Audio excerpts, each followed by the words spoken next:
2년 전에 국가 조창기도에 참석을 했을 때 대통령 옆에서 기도, The Prayer이라는 찬송을 했던 분이 있습니다. Time to Say Goodbye라는 노래로 전 세계인의 사랑을 받고 있는 안드레아 보첼리였습니다. 1958년도 이탈리아 투스카니에서 태어났고 12살에 공차기를 하다가 눈에 맞아서 그날 이후로 실명한 상태로 살아오고 있습니다. 청소년 시절에 다가왔던 그 절망스러운 순간, 미래가 보이지 않았던 그 아픈 순간에도 그가 했던 고백입니다. 시력을 잃은 것을 슬퍼하는 데는 일주일이면 충분했다. 인생이란 여정에는 고난이란 길도 있다. 현재 상황을 인정하고 받아들이자 이런 상황마저도 감사할 수가 있었다. 시력을 상실했지만 후에 변호사가 되었고 세계적인 성악가가 되었습니다. 톨스토이의 책을 읽고 예수님을 만나서 하나님을 찬송하는 사람으로 살아가고 있습니다. 이번에 임직자들 교육을 하면서 읽혔던 책 가운데 스캇 페기슨 아직도 가야 할 길이라는 책이 있습니다. 아직도 우리가 가야 할 길, 첫 페이지의 시작의 첫 문장입니다. 인생은, 삶은 고해다. 이것은 위대한 진리다. 그렇습니다. 삶은 고해다. 삶이라는 것이 끊임없이 고난의 시련의 파도가 치는 바다와 같은 것이 인생이라는 말입니다. 중요한 것은 그 고난과 다가오는 시련을 어떻게 해석하는가에 따라서 인생이 달라지고 결정이 된다는 사실입니다. 대부분의 사람들은 고난이나 핍박을 피해야 되는 불청객으로 생각을 합니다. 신앙인들도 예외가 아니죠.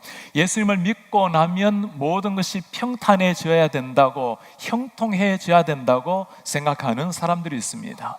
이 시대는 예수님을 잘 믿고 고난이 없으면 고난이 없는 것을 축복이라고 여겨버리는 시대가 되어가고 있습니다. 우리가 누구입니까? 예수님을 따라가고 주님을 따라서 아굴골작 빈들에도 십자가를 지고 가겠다고 고백은 하지만 실상 우리의 삶에는 고난이 없는 것을 축복이라고 여겨버리는 왜곡된 시대가 되고 있습니다. 성경에는 고난이라는 것을 어떻게 말씀을 하고 있을까요? 오늘 가장 고난이 극심했던 그 초대교회 시대에 야고보가 우리에게 들려주는 말씀입니다. 내 형제들아, 너희가 여러 가지 시험을 당하거든 온전히 기쁘게 여기라. 시험을 당할 때 온전히 기쁘게 여기라. 야고보서 1장 1절에서 흩어져 있는 사람들에게 편지한다고 대상자들 한마디하고는 바로 2절에서 하는 말이에요. 형제들아, 여러 가지 고난을 당하거든 기쁘게 여기라. 얼마나 그 형제들이 고난 속에 있었으면 이름 한번 부르고 바로 지금 고난 이야기를 하고 있는 겁니다. 초대교회 성도들의 고난 당했던 이 사람들, 여러분 그들이 누구일까요? 1절에 그들을 이렇게 말합니다. 하나님과 주 예수 그리스도의 종 야고보는 흩어져 있는 12지파에게 문안하노라. 야고보가 흩어져 있는 12지파에게 쓰는 편지입니다. 야고보 누구보다도 이 고난을 잘 알았던 사람입니다. 성경에는 두 사람의 야고보가 나옵니다. 예수님의 12제자 중에 한 사람 세베대의 아들 야고보가 있어요. 예수님의 동생 야고보도 있습니다. 세베대의 아들 12제자의 한 사람 야고보는 아마도 44년 제일 먼저 순교를 당한 사람이 그 야고보입니다. 그래서 오늘 이 말씀은 예수님의 동생 야고보가 가장 핍박이 심했던 약 AD 서기 60년 초에 쓴 편지글입니다. 흩어져 있는 12지파 유대인들입니다. 편안하게 살아갈 수 있던 그 사람들이 예수님을 믿음으로 말미암아 다가왔던 핍박을 온몸으로 겪어야 했던 그 사람들, 자신의 처한 곳, 자신의 편안한 자리를 떠나서 흩어져 고난 중에 있는 그 12지파에게 하는 말씀, 여러 가지 고난을 당하거든 기쁘게 여기라. 여러 가지 고난이라고 할 만합니다. 초대교회 고난은 우리 고난랑 달랐죠. 어느 정도 육신의 가혹한 고통이 아니라 목이 켜서 죽고 팔이 떨어져 나가고 심장을 도려내는 상상할 수 없는 고통 속에 있었던 사람들이 초대교회 순교의 아픔이었습니다. 오늘 이 말씀을 쓴 야고보, 얼마나 그 고통 속에 기도를 했던지 사람들이 야고보를 보고 낙타 무릎이라고 불러요. 그가 죽었을 때 보니 낙타처럼 솟는 날들 무릎을 꿇었기 때문입니다. 시험을 만나거든 기쁘게 여기라. 이때 시험이라는 이 단어가 굉장히 중요한 단어입니다. 헬라어로 페일라스모스라는 이 단어를 사용하는데, 이 단어의 용법은 내가 짓는 죄, 내 내면으로 오는 죄가 아니고 외부로부터 오는 죄를 가리킬 때 쓰는 시험입니다. 외적으로 다가오는 시험, 이게 진짜 문제죠. 내가 잘못해서 짓는 시험이라면 내가 감당해야 될 시험인데, 아무 상관없는 외부로부터 오는 시험이라면 나와 상관없이 일어나는 일인데, 이런 시험을 당해도 기쁘게 여기라고 하는 말씀. 먼저 우리가 물어봐야 될 질문이 있습니다. 예수님을 그렇게 신실하게 믿는 사람들에게도 이 고난이 올 수 있는가라는 질문입니다. 디모데후서 3장에는 이렇게 답을 보여줍니다. 무릇 그리스도 예수 안에서 경건하게 살고자 하는 사람은 박해를 받으리라. 예수 그리스도 안에서 진실하게 그리스도의 제자로 살려고 하는 사람들은 박해를 받는다고 말씀을 하십니다. 예수님께서도 마찬가지죠. 누구든지 나를 따라오려거든 자기를 부인하고 십자가를 지고 나를 따르라. 대충 예수님을 따라간다면 이런 십자가 고난 없습니다. 아니, 고난이 온다 하더라도 피할 뿐입니다. 그런 예수님을 진실하게 따라가는 사람에게 반드시 다가오는 고난. 존 파이퍼가 이 고난에 대해서 한 말이 있어요. 믿음의 최고의 친구가 시련이다. 이 시련을 통해서 더욱더 견고한 하나님의 사람이 빚어지기 때문입니다. 믿음의 최고의 친구가 시련, 고난이라는 말씀, 오늘날 많은 사람들은 달리 해석을 해요. 번영신학이라는 말, prosperity theology라는 말을 여러분 들어보셨나요? 예수를 믿고 나면 만사가 형통해야 되고 잘 돼야 되는, 병이 나아져야 되고 성공이 일어나야 되고 자녀가 잘 돼야 되고, 예수 믿고 나면 모든 게 만사가 잘 되어가는 이런 번영신학자들이 얼마나 많은지 몰라요. 물론 성경은 예수님을 잘 믿으면 인생에 형통이 온다고 가르칩니다. 성경에서 말씀하고 있는 형통이라는 것이 어떤 걸 말할까요? 우리의 형통이라는 것은 생각대로 되어야 돼요. 계획대로 되어야 되고 남들과 비교해서 성공이 일어나야 되고 잘 돼야 되는 걸 형통이라고 생각합니다. 성경에서 말하는 형통은 전혀 다른 겁니다. 어떤 삶이 펼쳐지든지 심지어 고난이 온다 하더라도 마침내 그것을 통해서 우리의 삶에 주신 하나님의 뜻이 이루어지는 것, 합력해서 마지막에는 하나님의 선을 이루는 것, 그걸 두고 형통한 삶이라고 부르는 겁니다. 여러분, 요셉의 삶이 기억납니까? 그는 배신을 당하고 팔림을 당하고 경건하게 살고자 할 때 감옥에 떨어지게 되고, 감옥에서도 바르게 살았는데 또 억울한 일을 당하게 되고, 그 울분에 젖어야 될 시련의 요셉을 두고 성경은 특별한 단어를 하나 씁니다. 하나님이 함께 하심으로 요셉이 형통하였더라. 우리 눈에 형통이 아닌 거예요.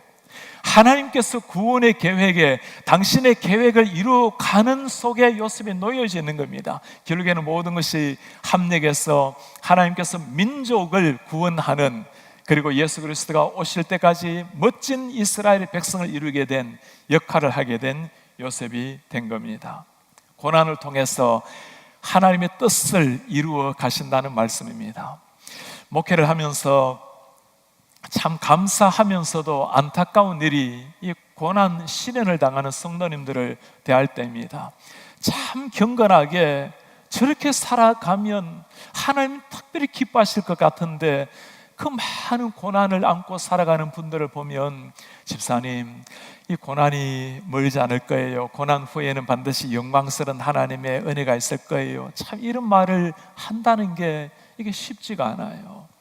고난을 아무리 공감한다 하더라도 그 한 분 한 분이 겪고 있는 아픔을 제가 얼마나 들어가서 공감을 하겠습니까? 그래도 우리 주님이 말씀을 하십니다. 형제들아, 여러 가지 시련을 당하거든 온전히 기쁘게 여기라. 한 달 전에 제 장인께서 82세 연세로 갑작스럽게 심장마비로 하나님의 품에 안기게 되었습니다. 참 하나님 앞에 이렇게 살아갈 수 있는 사람이 있을까 싶어요. 그 어린 시절부터 오직 믿음 하나로 걸어오신 인생, 댁에서 교회까지가 1시간 반이 넘는 거리입니다. 때로는 새벽기도 한 번 빠지지 않는 일주일을 숨기시고, 우리 순모임처럼 구영 예배까지 가려면 2시간 넘게 걸립니다. 한 번도 빠지는 일이 없이 그렇게 주님을 위해서, 교회를 위해서 또 신실하게 걸어갔던 분이신데, 그렇게 하루아침에 인사 한번 하지 못하고 심장마비로 돌아가셨으니 그 당혹감과 아픔을 뭐라고 말하겠습니까? 제가 4시간 차를 몰고 새벽에 도착했을 때 장모님께서 저에게 하신 첫 마디예요. 아버지께서 건강하게 잘 지내시다가 하나님께서 깨끗하게 데려가셨으니 너무 슬퍼하지 말고, 너무 눈물 많이 흘리지 말고 하나님 은혜 감사하게나.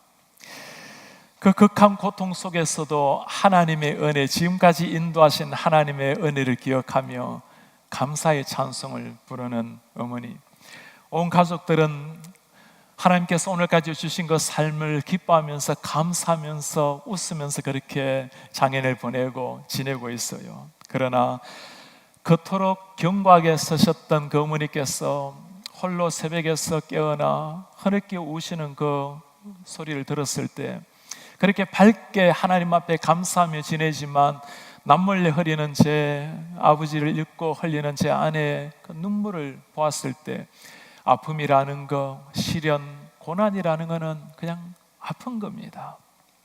그럼에도 불구하고 아프지 않은 고난이 하나 없지만, 오늘 그 죽음으로 끝나는 고난 속에서도 엄마, 자식, 청년을 잃어가는 그 초대교의 고난 속에서도 오늘 야고보가 하는 말입니다. 여러 가지 고난을 만나거든 형제들아 온전히 기쁘게 여겨라. 기쁘게 여겨라는 이 단어가 중요해요. 여긴다라는 게 그냥 뭐 인생이 그러니까 피할 수 없는 상황이니까 그냥 받아들여라, 그 단어가 아닙니다. 이 여겨라는 이 단어가 헤게사스테라는 헬라어를 쓰는데, 이 단어의 본래 의미는 정확하게 분석하고 파악하고 분별해서 그렇게 결정을 내리는 겁니다. 그렇게 판단을 내리는 거예요. 그리스도인이라고 세상에 일어나는 시련, 고난, 어려움들 남몰라 하고 나는 그냥 예수 믿으니까 뭐 고난도 필요 없고 무시하고 현실을 도피하고, 그게 아닌 거예요. 아픔 현실 앞에, 죽어가는 현실 앞에, 고난받는 현실 앞에 깊이 현실을 직시하고, 그러나 현상만을 바라보고 낙심하고 실망하고 끝내는 것이 아니고 현상 너머에 계시는 하나님의 손길을 바라보고 기쁘게 여기라는 말씀입니다. 이것이 세상 사람들과 예수 믿는 사람들의 차이예요. 누가 이렇게 살아갈 수 있는 사람이죠? 내 인생이 지금 보이기에는 끝처럼 보이고 사방이 막힌 것처럼 보이지만, 그러나 전능하신 하나님, 나의 창조주, 나의 위로자, 그 분이 내 오른손을 붙들고 계신다라는 것을 확신하는 사람, 그리스도인이 할 수 있는 자세입니다. 고난은 누구에게나 다가올 수 있지만 고난에 대한 해석이 달라지면 반응이 달라지고 인생을 대하는 자세가 달라지는 겁니다. 하나님이 허락하신 고난이라면 반드시 하나님이 행하실 일이 있기 때문입니다. 고난 앞에서도 기쁨과 평강을 노래하는 사람들, 세상은 이해할 수 없지만 그 비밀을 베드로도 이렇게 말을 해요. 그러므로 너희가 이제 여러 가지 시험으로 말미암아 잠깐 근심하게 되지 않을 수 없으나, 왜 근심이 없겠어요? 그러나 오히려 크게 기뻐하는도다. 베드로가 이런 말을 했다는 게 놀랍습니다. 내가 십자가를 지어야 되리라. 주님, 절대 십자가는 안 됩니다. 주님 피 흘리며 십자가 지시는 걸 보고 도망갔던 베드로가 하는 말이에요. 너에게 고난이 다가올지라도 잠시 근심하나 크게 기뻐하라. 그가 베드로였습니다. 십자가 못 박힐 때 내가 어떻게 감히 내 스승이 돌아가신 십자가를 지겠냐고, 나를 거꾸로 매달아 달라고 죽음의 피를 흘리면서도 하늘을 향해 여유있는 미소를 짓고 죽었던 베드로, 우리 예수님도 마찬가지죠. 의를 위하여 박해를 받는 자는 복이 있나니 핍박과 시련이 복이라는 겁니다. 왜 그러죠? 천국이 저희 것입니다. 나로 말미암아 너희를 욕하고 박해하고 거짓으로 너희를 거슬러 모든 악한 말을 할 때 너희에게 복이 있나니 기뻐하고 즐거워하라. 하늘에서 너희의 상이 큼이라. 의를 위해서 핍박을 받는 자에게 주시는 하나님의 영광스러운 축복. 예수님을 믿게 되면 공통적으로 일어나는 세 가지 사건이 있어요. 예수님을 진실하게 믿고 나면 구원의 역사가 일어나죠. 하나님의 아들, 딸이 되는 겁니다. 구원의 역사가 정말 내 가슴 속에 일어났다는 걸 아는 사람, 죽었다가 살아난 사람. 두 번째, 기쁨, 행복이 있어요. 평강이 있어요. 자유함이 있어요. 세 번째, 다가오는 것은 고난, 시련입니다. 세상을 향해서 살아가다가 세상의 주인으로 살아가면 그냥 살아가는 겁니다. 하나님으로 주인을 바꾸고 나면 이제는 불편해지기 시작하는 거예요. 사탄과 싸움이 일어나기 시작하는 겁니다. 네가 나를 정말 따라오기를 원하느냐? 십자가를 지고 나를 따르라. 고난의 삶이 시작이 되는 겁니다. 예수님을 믿는데 아무런 고난이 없다면, 구원의 은총도 있고 기쁨도 감격도 있는데 예수님을 진실하게 믿는데도 아무런 고난이 없다면 여러분 한번 물어보시기 바랍니다. 주님, 제가 정말 예수님을 바르게 믿고 있습니까? 현실 도피자라서가 아니죠. 이유가 있어요. 죽어가던 그 초대교회 성도들 향해서 왜 야고보가 기뻐하는지 3, 4절에 말씀합니다. 이는 너희의 믿음의 시련이 인내를 만들어내는 줄 너희가 알미라. 이 고난이, 시련이 인내를 만들어냅니다. 인내를 온전히 이루라. 이는 너희로 온전하고 구비하여 조금도 부족함이 없게 하려 함이라. 너희로 온전한 사람이 되게 하겠다는 약속입니다. 이 온전한이라는 헬라가 굉장히 중요한 의미가 있어요. 테일레오스라는 단어인데 하나님 앞에서 성숙한 사람, 모든 걸 다 갖추어져 있는 성숙한 신앙 척도를 말할 때 텔레오스라는 단어를 사용합니다. 이 시련이 우리에게 인내를 가져다 주고, 인내가 결국에는 하나님 앞에 성장하게 하고 성숙한 하나님의 자녀로 만든다라는 말씀입니다. 베드로도 똑같이 말씀을 해요. 너희 믿음의 확실함은 불로 연단하여도 없어질 금보다 더 귀하여 예수 그리스도께서 나타나실 때 칭찬, 영광, 존귀를 얻게 할 것이니라. 우리의 마을은 시련으로 말미암아 연단을 거쳐서 우리 예수님을 만나는 날, 우리가 주님 앞에 서는 날, 그날 칭찬, 영광, 존귀를 받게 할 정금 같은 사람으로 만든다는 말씀입니다. 고난이라는 말을 떠올리게 되면 성경에 가장 먼저 떠오르는 사람은 역시 욥입니다. 하나님께서 욥을 바라보시면서 참 행복해 하셨어요. 욥 같은 사람이 없다고. 저렇게 부유하고 저렇게 자녀들 다 잘 되지만 언제나 겸손하게, 혹시 마음으로라도 내가 범죄할까 봐, 자기 자신뿐만 아니라 자식들까지도 마음으로라도 범죄할까 봐 매일 예배하고 번제를 드렸던 사람. 사탄이 하나님 앞에 따집니다. 하나님이 잘 해주시니까 그러시지, 한번 흔들어 보세요. 사탄이 그를 흔들기 시작합니다. 동방의 최고의 부자였던 욥의 삶에 어느 날 강도떼들이 닥쳐서 짐승들을 다 잡아갑니다. 종들을 다 몰살시켜요. 종의 고백이, 보고가 끝나기도 전에 다른 한 종이 뛰어들어옵니다. 주인님, 자녀들이 식사를 하던 중에 대풍이 불어서 집이 무너져서 아이들이 다 죽었습니다. 욥의 몸에 만신창이가 되어서 기와장을 가지고 흔들을 긁을 정도의 만신창이가 되었어요. 견디지 못했던 아내가 하는 말입니다. 당신 하나님을 저주하고 죽었어요. 그 고통을, 소설에나 나올 법한 이 고통을 뭘로 표현하겠습니까? 그 아픔을 욥이 이렇게 고백을 해요. 그런데 내가 앞으로 가도 그가 계시지 않으시고 뒤로 가도 보이지 않고 왼쪽에서 일하시나 내가 만날 수가 없고 그가 오른쪽으로 돌이키시나 배울 수가 없구나. 사방이 막혀 있는, 그렇게 하나님 앞에 격렬하게 살아갔던, 사탄에게 자랑하고 싶었던 그 하나님의 사람이 사방에 막혀 있는 이 고통 속에서 그가 하는 마지막 고백이에요. 그러나 내가 가는 길을 그가 아시나니 그가 나를 단련하신 후에는 내가 순금같이 되어 나오리라.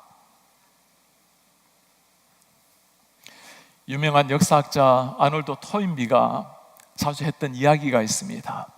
영국 사람들이 청어 생선을 좋아해요. 원양에서 저 대양에서 잡히는 청어입니다. 가지고 오면 다 이미 죽어 있잖아요. 한 어부는 생생한 살아있는 청어를 수확을 해요. 비밀은 아주 간단했습니다. 조그마한 상어 한 마리를 집어넣어 놔요. 그러면 이 상어가 당연히 몇 마리 물고기를 잡아먹죠. 그러나 영국까지 올 때까지 필사적으로 살아남으려고 이 청어떼들이 팔팔하게 살아있다는 거예요. 기독교 역사가 마찬가지입니다. 초대교회만큼 박해가 있은 적이 있었습니까? 이 수많은 박해를 뚫고 초대교회는 기독교 역사상 볼 수 없는 부흥을 이루어왔습니다. 피를 머금고 생명을 들이면서 이 십자가의 복음을 유럽과 세계 만방에 펼친 곳이 당시 초대교회였습니다. 그리스도 안에는 시련은 있지만 실패는 없는 겁니다. 한국교회, 중국교회 다 마찬가지입니다. 한때 중국이 문화혁명을 일으키고 난 다음에 선교사들 다들 파면시키고 죽이고 기독교 지도자들 죽이고 감옥에 잡아넣고, 중국에는 공산주의 나라에는 기독교인이 한 명도 없다라고 선포했던 나라가 중국입니다. 그 수많은 핍박을 뚫고 세계에서 가장 많은 기독교 인구를 가지고 있는 중국의 역사, 제가 한 10여 년 전에 말레이시아 페낭에서 한 학교에서 강의를 했을 때였습니다. 중국에서 많은 아이들이 초청을 받았어요. 그 중에 한 아이가 자기 할아버지 간증을 해요. 우리 할아버지가 문화혁명이 일어나고 목사였다가 감옥에 잡혀 들어갔습니다. 한 번만 예수님을 부인하면 자유의 몸이 되는데 그렇게 수십 년 세월을 그곳에 보내고 50명 감옥살이 하다가 다 45명 신앙 부인하지 않고 죽고 할아버지 돌아가시기 직전에 풀려났습니다. 그리고 며칠 계시다가 돌아가셨습니다. 그 핍박을 생명으로 바꾸면서까지 예수님을 부인하지 않았던 사람들, 한국교회 마찬가지 아닙니까? 일제강점기에 예수 믿는 사람 잡아 죽이고 감옥에 가두고 그 수많은 고난 세월 속에 한국교회는 불꽃처럼 일어나게 된 겁니다. 기독교 역사에 시련과 고난이 우리를 넘어뜨린 적은 없습니다. 오히려 이만큼이면 되었다고 하는 풍요와 번영과 마음껏 믿을 수 있는 자유가 오히려 우리의 신앙을 무너뜨리게 만들고 기독교를 무너뜨리게 만들지 않았습니까? 하나님께서 우리에게 시련을 고난을 주실 때는, 사랑하는 자녀에게 주실 때는 이유가 있다라는 말씀입니다. 백성을 연단하는 이유를 말라기에서 이렇게 설명을 해놓았어요. 그가 언을 연단하여 깨끗하게 하는 자 같이 앉아서 레위 자손을 깨끗하게 하되 금은같이 그들을 연단하리니 그들이 공의로운 나 여호와께 바칠 것이라. 금은을 연단하는 금은공, 순금이 되기까지 풀무불에 담금질을 하고 또 끓여서 가장 적당한 모든 시련을 겪어내고 나오는 순금, 언제 금을 빼내는 게 가장 적당할까요? 사람들이 하는 말이 그 장인의 얼굴이 금색에 그려질 때 그때 빼내는 게 가장 적절하답니다. 너무 빨리 나와도 금에 불순물이 남아있고 너무 늦게 나와도 타버리는 금. 우리 하나님께서 우리를 연단하실 때는 그 수많은 연단을 통해서 당신의 형상이 우리의 삶에 새겨질 때 그때까지 연단을 통해서 진정한 정금 같은 하나님의 사람을 만든다는 말씀입니다. 연단을 받을 때, 시련의 광야길을 걸을 때 꼭 기억하셔야 될 것이 있어요. 우리가 건너야 될 광야는 끝이 없는 동굴이 아니라는 겁니다. 반드시 끝이 있는 터널을 지나가는 겁니다. 그 광야 생활, 언젠가 하나님께서 약속하신 가나안 땅이 그들 눈앞에 있다라는 말씀입니다. 우리에게 잘 알려지는 정신과 의사 폴 드루니어가 있습니다. 그가 창조적 고통, Creative Suffering이라는 책에서 한 표현이 있어요. 고통 자체는 창조적이지 않지만 고통 없이는 창조적이 될 수가 없다. 토니 블레어, 존경받는 영국의 전 총리가 있죠. 그 총리 시절에 내무부 장관, 교육부 장관을 지낸 사람이 데이비드 블랭켓 장관입니다. 태어날 때부터 시각장애인, 영국의 가장 가난했던 셰필드의 가난한 집안의 아들이었습니다. 그가 늘 하는 말이었어요. 내가 앞을 보지 못하는 것은 약간의 불편일 뿐이다. 결코 인생을 막는 장애가 아니다. 밤에 불을 켜지 않고도 책을 읽을 수 있고 원고를 보지 않고 청중을 바라보고 연설할 수 있는 장점을 하나님께서는 나에게 은혜로 주셨다. 시련을 좋아할 수 있는 사람은 아무도 없을 겁니다. 아프지 않는 시련도 어디에 있겠어요? 그러나 똑같은 시련을 만나도 해석하는 것에 따라서 인생이 달라집니다.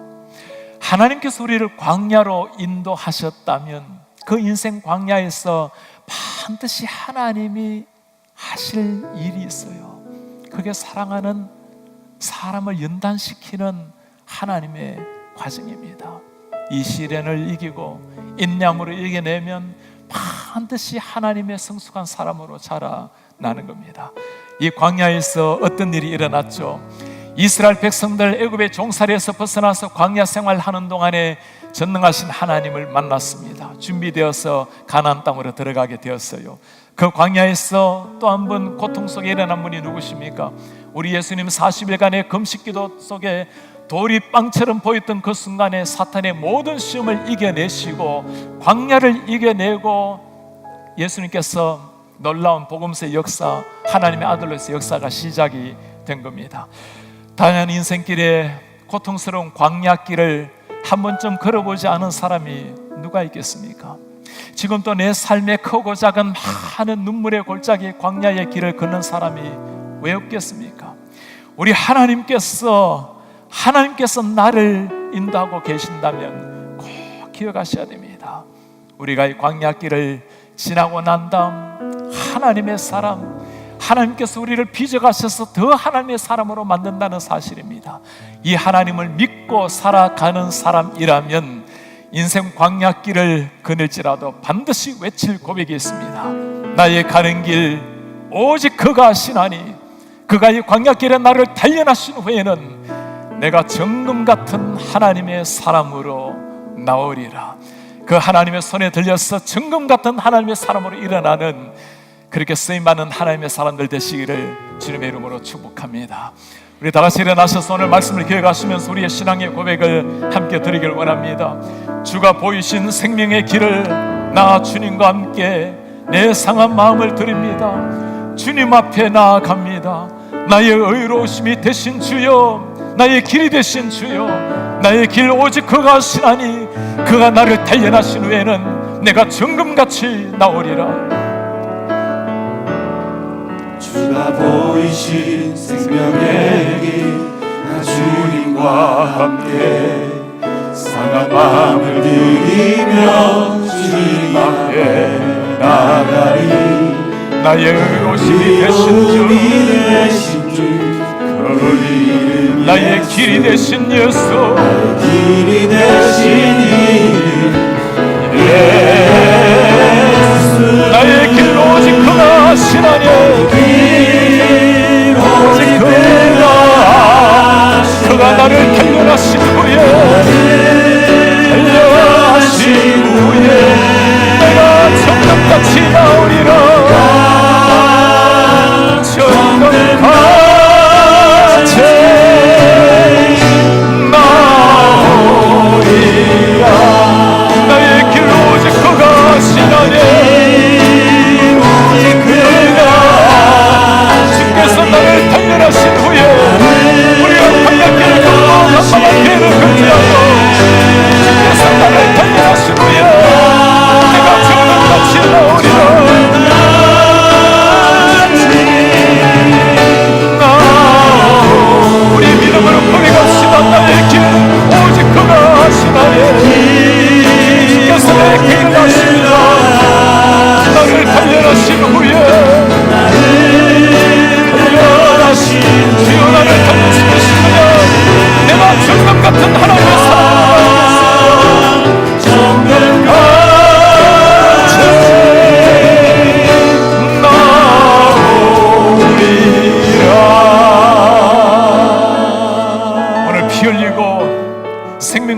그 핍박의 한복 안에서 하나님의 사람 야고보가 부탁합니다. 사랑하는 형제들아, 너희가 여러 가지 시험을 만나거든 시련을 당하거든 온전히 기쁘게 여기라. 왜 그렇습니까? 하나님이 주시는 시련이라면, 살아가는 자에게 주시는 고난이라면 반드시 고난 끝에 하나님 역사가, 하나님의 길이 기다리기 때문입니다. 광야가 끝이 아니에요. 가나안이 기다립니다. 광야가 끝이 아니라 주님의 손이 우리를 기다리고 있습니다. 우리 기도합시다. 주님, 매 순간 고해 같은 삶을 살아가는 우리, 고난의 파도가 끊임없이 온다 할지라도 우리가 그 파도를 타고 창공을 날아오르겠습니다. 우리 예수님께서 걸어가신 그 십자가에게 함께 걸어가면서 고난의 가시밭길을 걸어도 천국을 향한 감격 가지고 기뻐하며 살아내겠습니다. 하나님, 온 세상에 고난받는 주의 백성들을 주님이 지켜주시옵소서. 고난받는 사람들로 하여금 천국의 영광을 바라보게 하시고 이겨낼 수 있도록 은혜를 도와여 주옵소서. 우리 한 목소리를 기도하겠습니다. 주님 고맙습니다. 우리 하나님 아버지, 그가 아픔 가운데 우리가 단련하신 후에 하나님 백성들의 마음에 하나님을 사랑하고 정답같이 나오셔서 주님은 도와주시옵소서. 우리 모든 백성들에게 도와주시옵소서. 우리 하나님 아버지, 하나님 이 어둠을 깨고 우리가 하나님을 가져서 정말 하나님의 사람들로 주님 도와주시옵소서. 인생의 마음을 자녀의 문제를 가지고 이겨낼 수